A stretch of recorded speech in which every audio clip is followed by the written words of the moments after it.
There are two different ways to work the split single crochet in rows. The first one is when you turn and you're working on the back side of the stitch from the previous row. We see these horizontal bars that's on the back of a stitch, and what we want to do is insert our hook in between this upside down V on this side. It will come through the right side up V on the other side, yarn over, pull that first loop up higher than you normally would, yarn over, and pull through both on the hook. We continue to work each stitch that way. Even when we turn, it's always worked in that manner because we will always be turning and working on the back side of our work for the next row. To do it a different way, this is where we have a right side and a wrong side. They both have a great texture, so really both sides could be used in any design. But to work it on the front side, we'll work it as we did in the round, where we are inserting our hook in between this right side up V, underneath that horizontal bar on the back, yarning over and pulling up to the height of a single crochet or higher to give us space for the next row.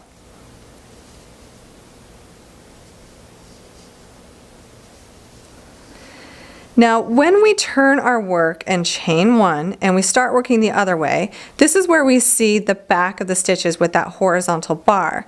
Now, to keep the stitches on the front side looking more similar, what we will do is we will keep our yarn in the front of our work and we will insert our hook to the back of our work. So basically what we will be doing is we will be working these stitches backwards.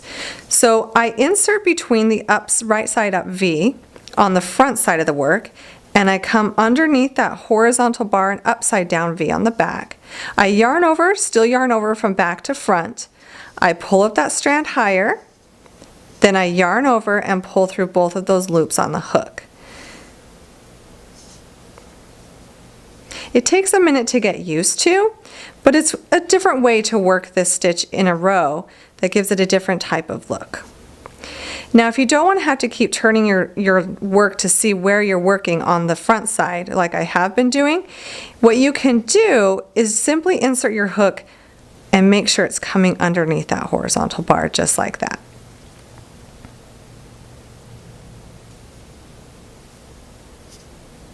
Now, the differences between these two ways to do this stitch are somewhat noticeable. For one, it will change the gauge of the stitch. So this one, if you'll notice, the stitches kind of slant from row to row. And on this one, they work a little bit more staggered. So it will change that gauge. But each stitch can be used for anything you want to use them for. This is the back of each work, and this is the front.